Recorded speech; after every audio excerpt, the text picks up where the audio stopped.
Former special counsel Jack Smith is criticizing the Trump Justice Department. Smith says the indictment of former FBI Director James Comey and dismissal of charges against New York Mayor Eric Adams, quote, reeks of lack of process. Nothing like what we see now has ever gone on. Process shouldn't be a political issue, right? Like if there's rules in the department about how to bring a case, follow those rules. You can't say, I want this outcome, let me throw the rules out.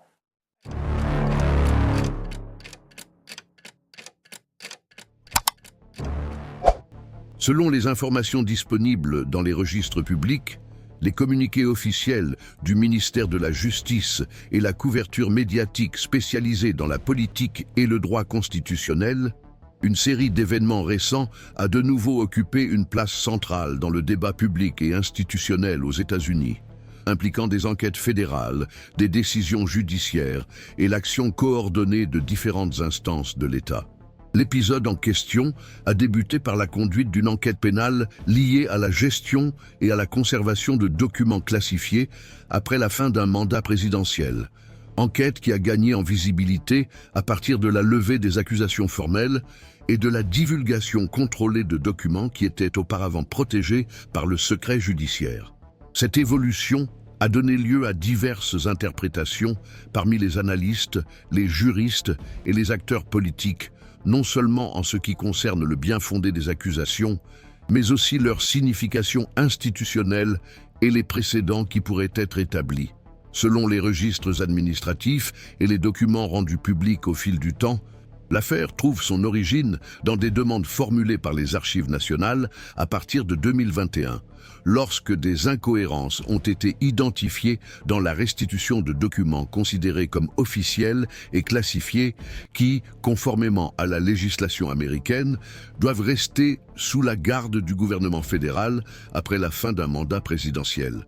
Ces demandes, initialement de nature administrative, visaient à clarifier l'emplacement et la conservation des documents sensibles et ont été réitérées à différents moments, sans que, selon les autorités, la situation ne soit complètement régularisée.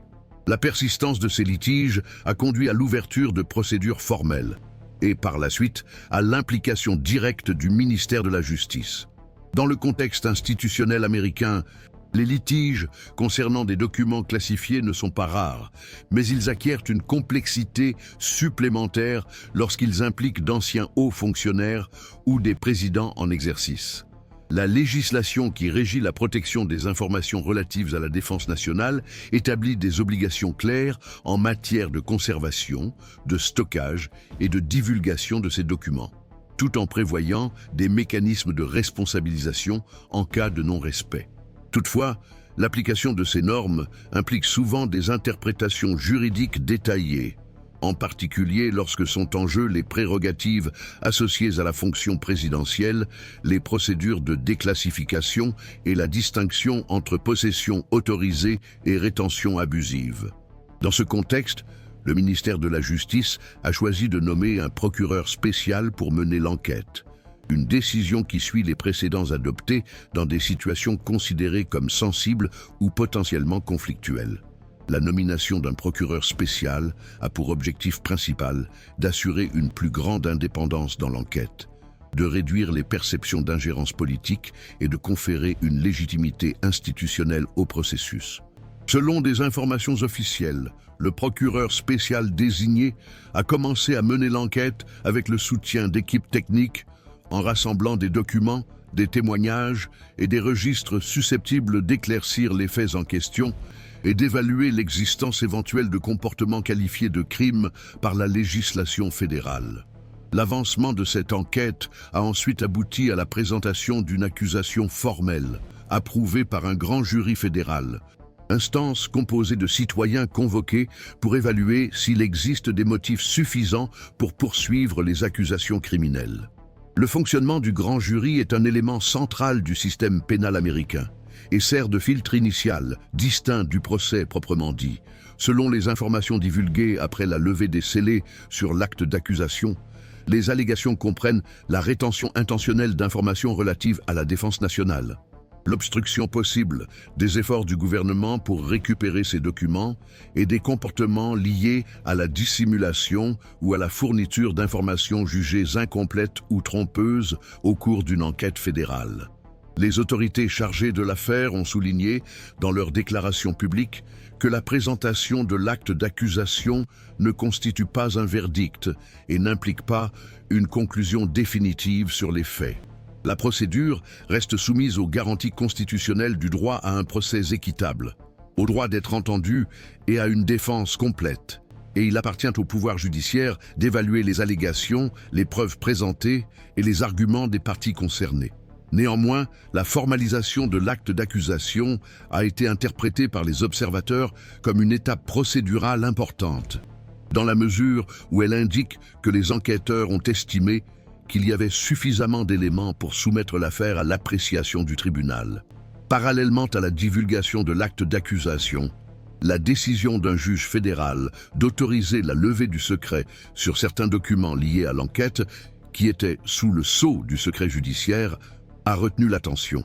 Ces documents comprennent des rapports, des annexes et des analyses produits dans le cadre de l'action du procureur spécial et ont été communiqués au Congrès à la suite de demandes formelles du ministère de la Justice lui-même.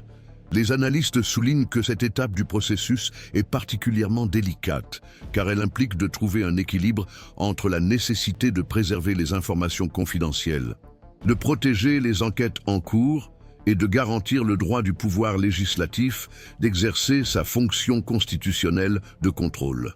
Dans le système politique américain, le secret judiciaire est souvent utilisé pour protéger l'intégrité des enquêtes, éviter la contamination des témoignages et préserver les droits individuels.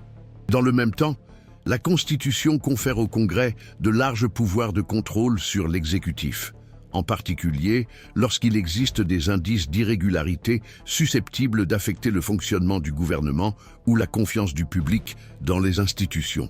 La décision de lever le secret, même de manière partielle et contrôlée, a été interprétée par certains juristes comme une réponse à ce double impératif, sans que cela ne représente une prise de position sur le bien-fondé des accusations. À partir du moment où ces documents ont été rendus accessibles aux parlementaires, le sujet a pris une nouvelle dimension dans le débat public. Les membres du Congrès ont commencé à s'exprimer sur le contenu divulgué et sur les implications institutionnelles possibles de l'affaire.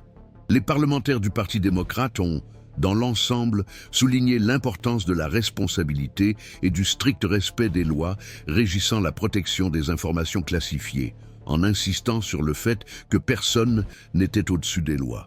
D'autre part, les membres du Parti républicain ont présenté des positions variées, certains prônant la prudence et mettant en garde contre le risque de politisation du système judiciaire, tandis que d'autres ont souligné que le secret ne devait pas être utilisé comme un instrument pour empêcher l'enquête sur des comportements potentiellement irréguliers. Ces déclarations reflètent des débats plus larges sur la relation entre la politique et la justice aux États-Unis, en particulier dans des contextes impliquant des personnalités centrales du pouvoir. Les analystes observent que les enquêtes de ce type ont tendance à donner lieu à des interprétations divergentes, non seulement en raison de leur contenu, mais aussi en raison de leurs conséquences politiques potentielles. Le fait que la personne faisant l'objet de l'enquête occupe à nouveau la présidence de la République ajoute une couche supplémentaire de complexité, car la procédure se déroule simultanément à la conduite quotidienne du gouvernement et à la mise en œuvre de politiques publiques dans différents domaines. D'un point de vue institutionnel, cet épisode est souvent analysé comme un exemple du fonctionnement du système de frein et contrepoids prévu par la Constitution américaine. Le grand jury intervient dans la phase initiale en évaluant la suffisance des éléments pour des accusations formelles. Le pouvoir judiciaire supervise le respect des garanties procédurales et statue sur des questions telles que la confidentialité et l'admissibilité des preuves, tandis que le Congrès observe les développements à la lumière de ses attributions de contrôle et, éventuellement, de responsabilité politique. Chacune de ces instances opère dans le cadre de compétences spécifiques, même si leurs décisions et leurs actions s'influencent mutuellement au fil du temps. Le débat public autour de cette affaire s'est également concentré sur la manière dont les informations classifiées sont traitées par les hautes autorités et sur les précédents qui pourraient être établis pour l'avenir. Les spécialistes du droit constitutionnel et administratif soulignent que les décisions prises dans ce contexte peuvent influencer les orientations internes. Les protocoles de sécurité et les interprétations juridiques applicables aux anciens présidents et autres titulaires de fonctions sensibles. Dans le même temps, la prudence est de mise avant que la procédure n'avance et que des décisions judiciaires plus définitives ne soient rendues. Selon les analyses préliminaires, cette affaire illustre la complexité inhérente aux situations où les enquêtes criminelles, les litiges judiciaires et les débats politiques se chevauchent.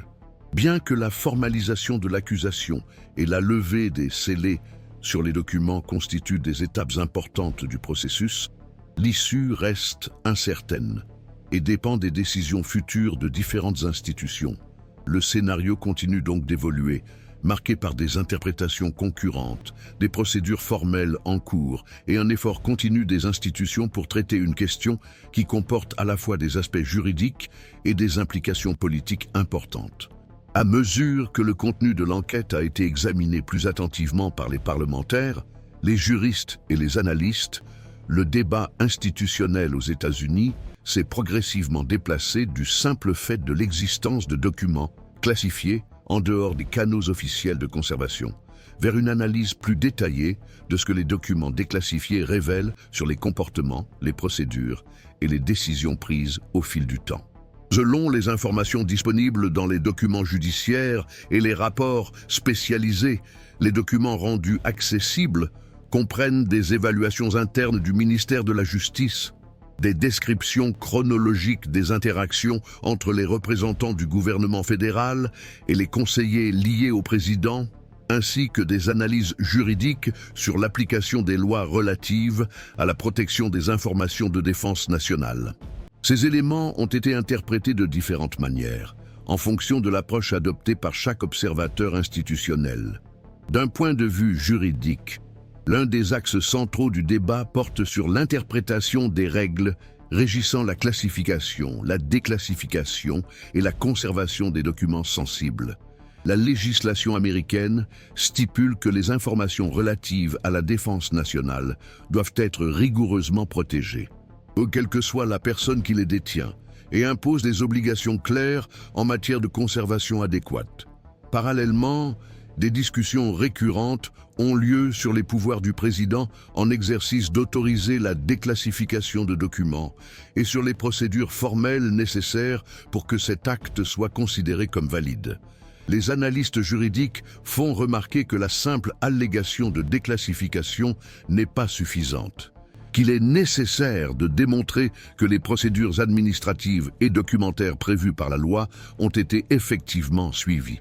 Un autre point largement débattu concerne la qualification de certains comportements comme obstruction à la justice.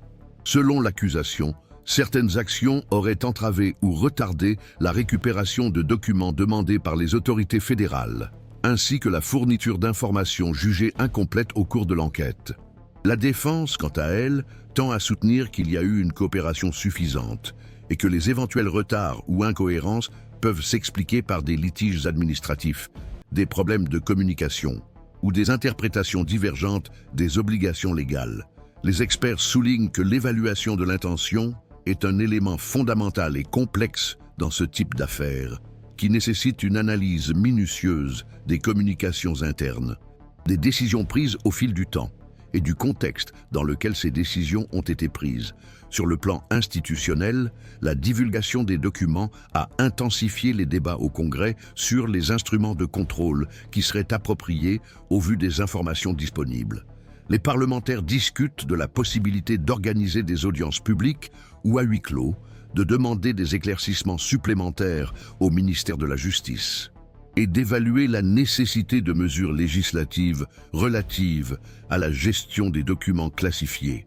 Les analystes soulignent que ces discussions font partie du rôle constitutionnel du pouvoir législatif et n'impliquent donc pas automatiquement l'adoption de sanctions ou la confirmation d'irrégularités.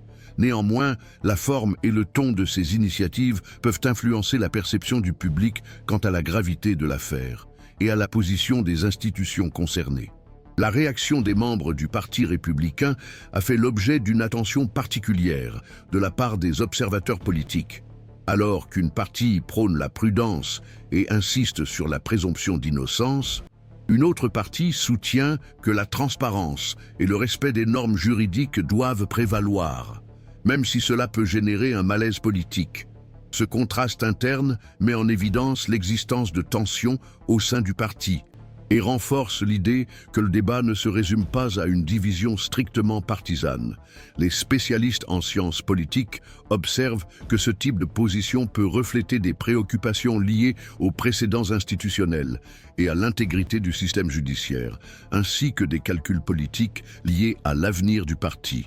Parallèlement, les parlementaires du Parti démocrate ont souligné la nécessité de traiter l'affaire dans le cadre des paramètres juridiques établis, en insistant sur le fait que la loi doit être appliquée de manière uniforme.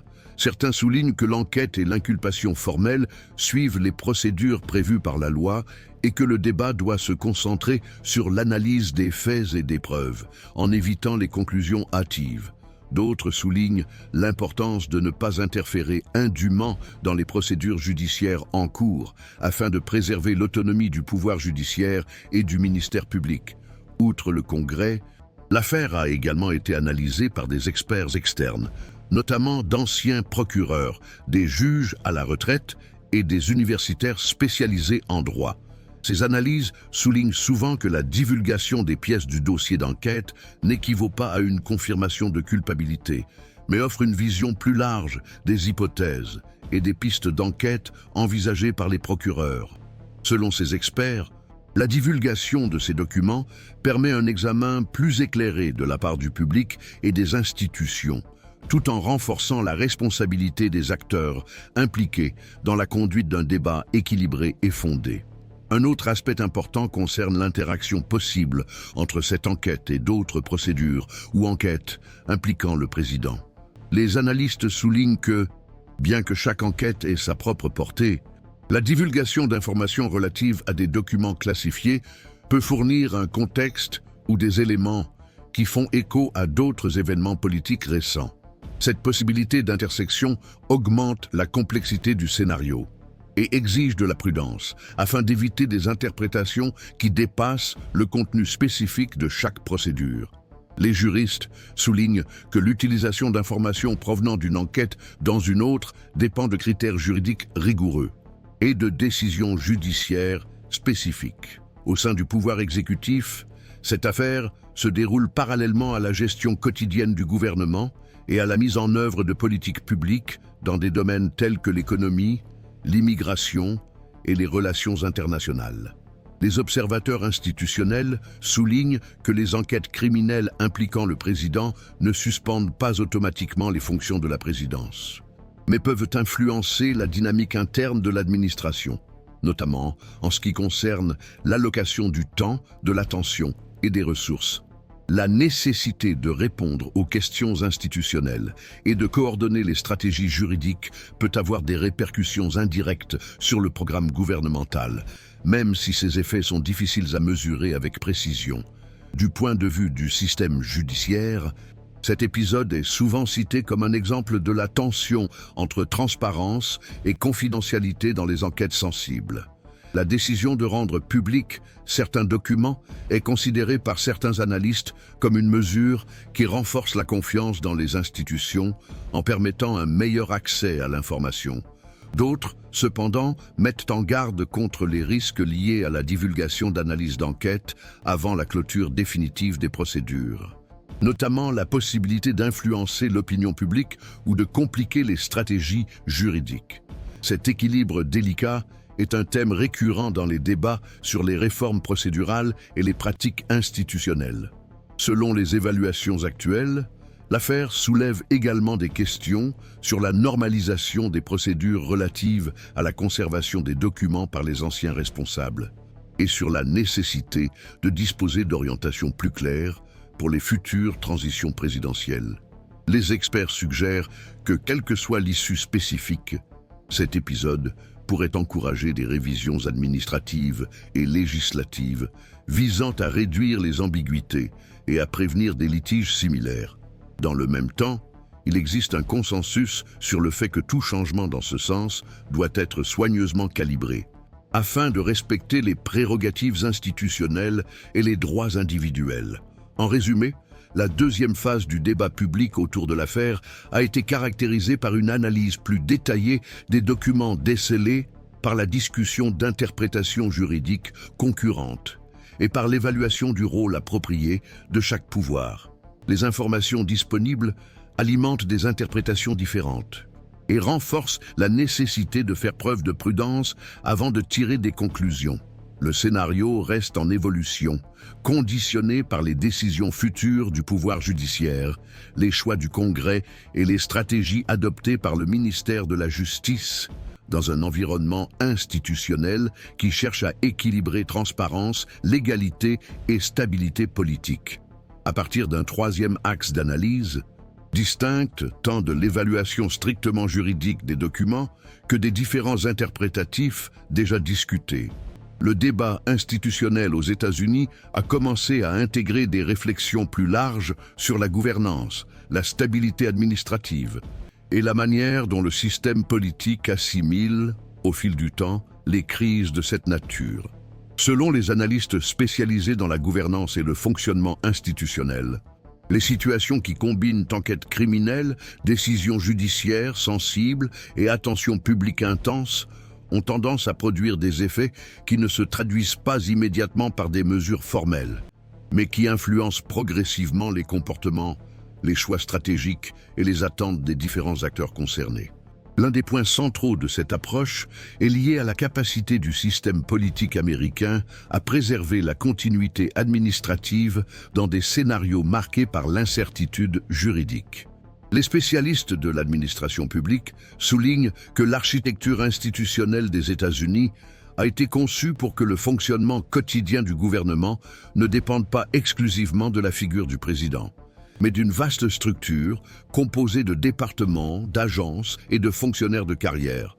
Ainsi, même lorsque le chef de l'exécutif est confronté à des questions juridiques importantes, l'appareil administratif tend à maintenir son fonctionnement normal, garantissant la mise en œuvre des politiques publiques, l'exécution du budget et la prestation des services essentiels. Cet aspect est souvent considéré comme l'un des principaux piliers de la stabilité institutionnelle du pays.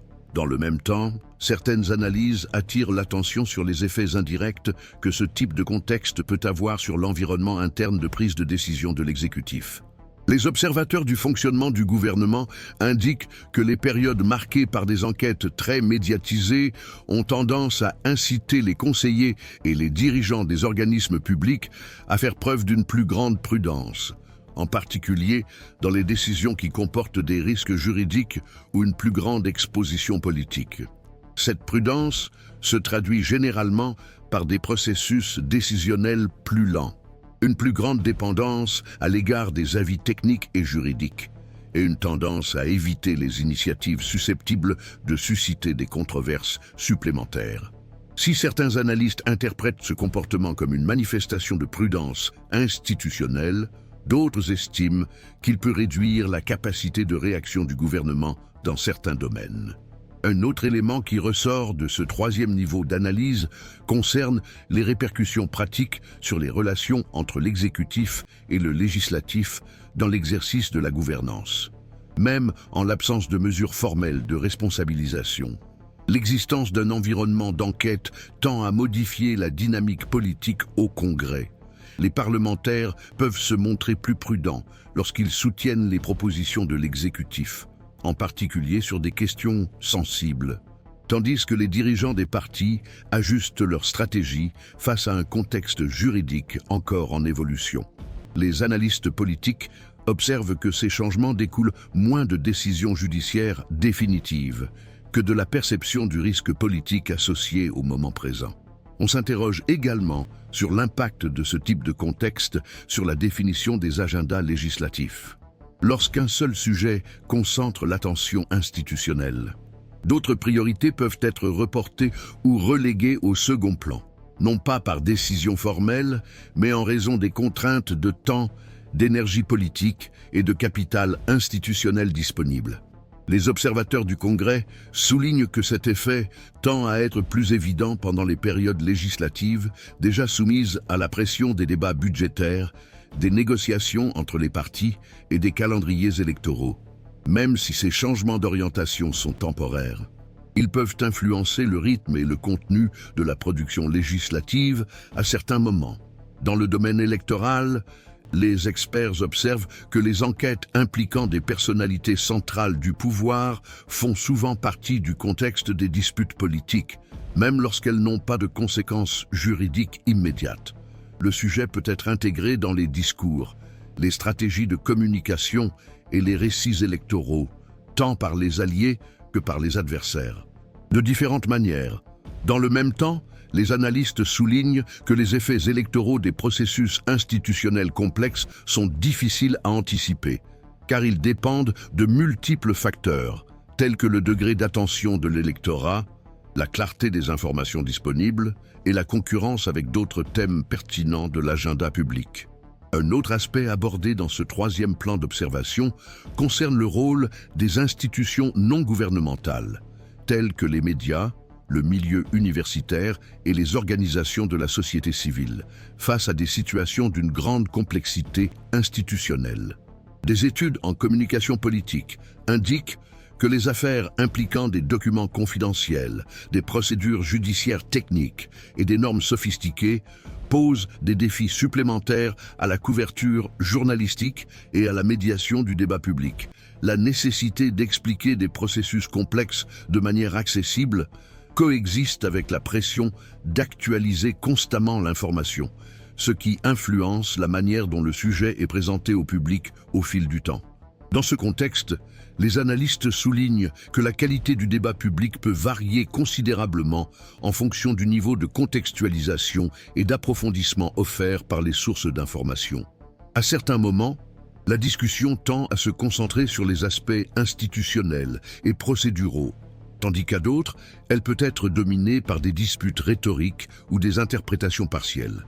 Cette variation est considérée comme faisant partie du fonctionnement normal des sociétés démocratiques, mais aussi comme un facteur qui influence les perceptions publiques sur la légitimité institutionnelle et la confiance dans le système politique.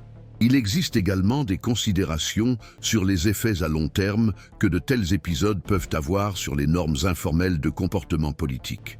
Les spécialistes de la théorie institutionnelle soulignent que, au-delà des règles formelles, les systèmes politiques sont façonnés par des attentes communes sur ce qui est considéré comme acceptable ou inapproprié dans la conduite des autorités publiques.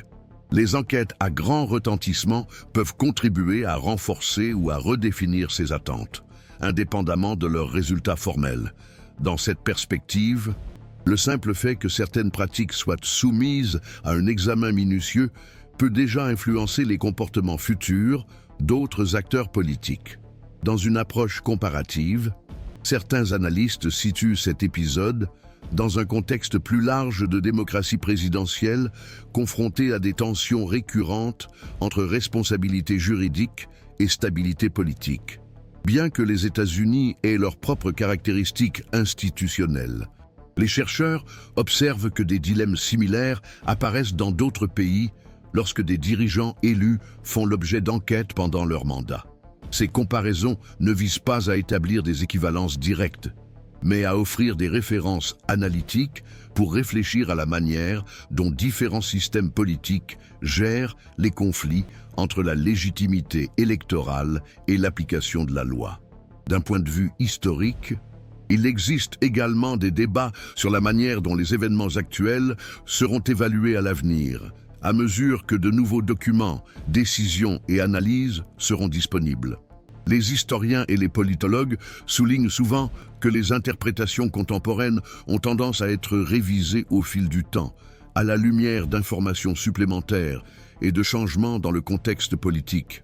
Ainsi, la signification institutionnelle d'un cas spécifique peut être réévaluée des années plus tard, lorsque ses effets indirects et ses conséquences à long terme deviennent plus clairs. Un autre thème récurrent dans ce troisième bloc d'analyse concerne l'apprentissage institutionnel. Selon certains experts, les crises et les conflits de haut niveau entraînent souvent des ajustements progressifs des pratiques administratives, des protocoles internes et des routines de supervision. Ces ajustements sont rarement présentés comme des réformes structurelles de grande envergure, mais se manifestent de manière discrète par le biais de directives internes, de révisions procédurales et de transformation de la culture organisationnelle des organismes publics. Bien que peu visibles, ces processus d'adaptation peuvent exercer une influence significative sur le fonctionnement de l'État au fil du temps. Enfin, les analystes soulignent que la caractéristique centrale de cette étape du débat est l'absence de définition concluante. Au lieu de résultats clairs, on observe un processus continu d'adaptation institutionnelle, dans lequel différents acteurs ajustent leurs stratégies et leurs attentes au fur et à mesure que les événements se déroulent. Ce processus est considéré comme faisant partie intégrante du fonctionnement du système politique américain, en particulier à des moments où les normes, les procédures et les limites institutionnelles sont mises à rude épreuve et progressivement réinterprétées.